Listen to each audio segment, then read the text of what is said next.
Yo, time to wake 'em up! Bonjour et bienvenue sur Discover 360. J'espère que cette chaîne vous plaira. Elle est consacrée à l'intelligence artificielle, au voyage et à la tech.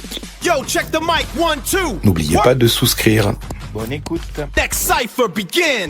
L'intelligence artificielle, on n'entend parler que de ça. Alors, est-ce que c'est une menace pour l'emploi ou au contraire un levier de formation absolument incroyable? C'est la grande question qui se pose dans toutes les directions des ressources humaines en ce moment. Aujourd'hui, on va plonger au cœur de ce sujet pour voir comment, concrètement, on peut transformer cette peur des licenciements en une véritable stratégie pour former les talents de demain. Allez, on regarde ça ensemble. Ça, c'est le genre de petite phrase un peu piquante qu'on voit partout sur les réseaux. Ça fait sourire, mais en même temps, ça en dit long sur l'anxiété qui monte un peu partout. On se demande de tous, à un moment ou à un autre, si notre métier sera toujours là demain. Et franchement, cette crainte, elle n'est pas complètement sortie de nulle part.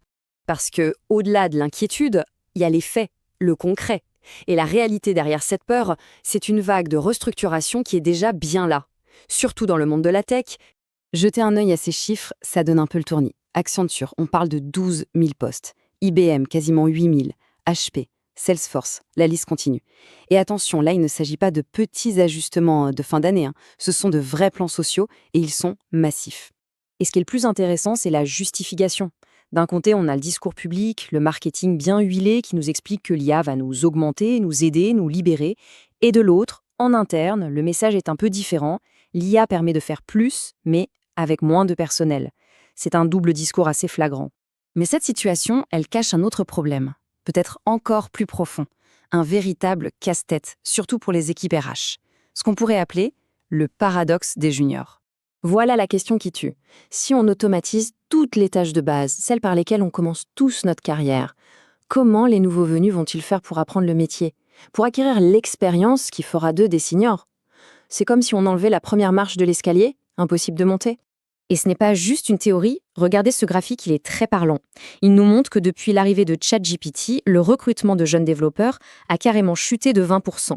Et pendant ce temps-là, celui des profils seniors, lui, a grimpé de 20%. Logique, les entreprises veulent des experts capables de superviser ce que fait l'IA. Du point de vue de l'entreprise, le calcul est vite fait.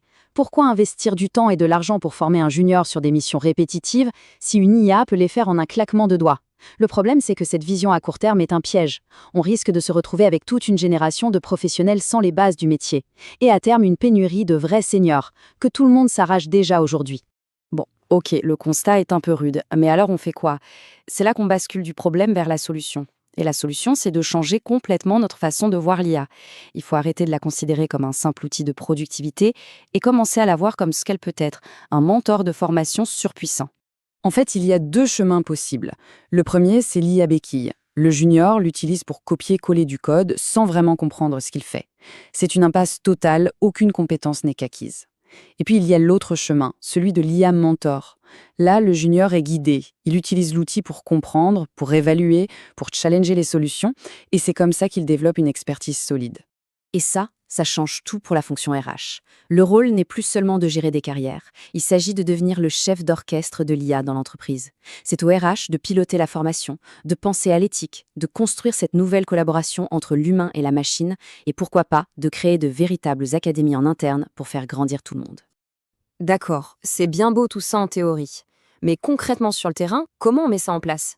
Eh bien justement, passons en mode tuto.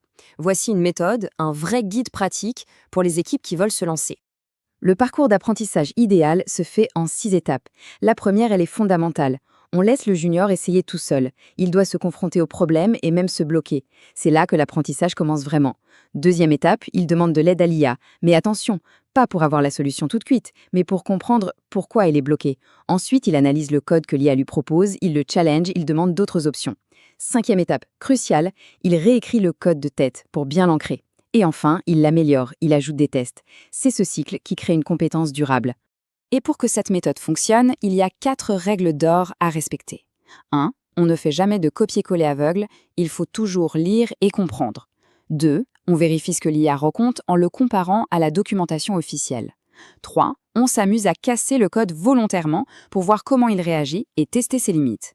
Et 4. La règle la plus importante, garder son esprit critique. L'IA se trompe, et souvent. Tout ça soulève une dernière question, et elle est de taille. C'est le risque. Sur le long terme, de perdre la maîtrise du geste, le savoir-faire de base du métier. Et ça ne concerne pas que les juniors, loin de là. Cette phrase résume parfaitement le danger. Si on dépend trop de l'IA, même pour un senior, c'est prendre le risque de perdre ses réflexes, cette intuition construite sur des années de pratique. C'est un peu comme un pianiste qui arrêterait de faire ses gammes tous les jours.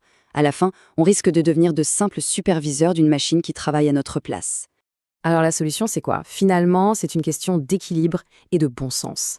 Il faut savoir alterner. On garde le codage à la main, le travail d'artisan, pour le cœur de métier, là où l'expertise humaine fait toute la différence. Et on utilise l'IA comme un super assistant pour toutes les tâches plus répétitives ou standards.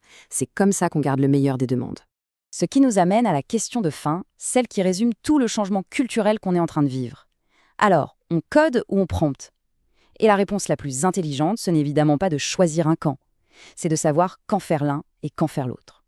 Les organisations qui sauront maîtriser cet équilibre seront sans aucun doute les leaders de demain.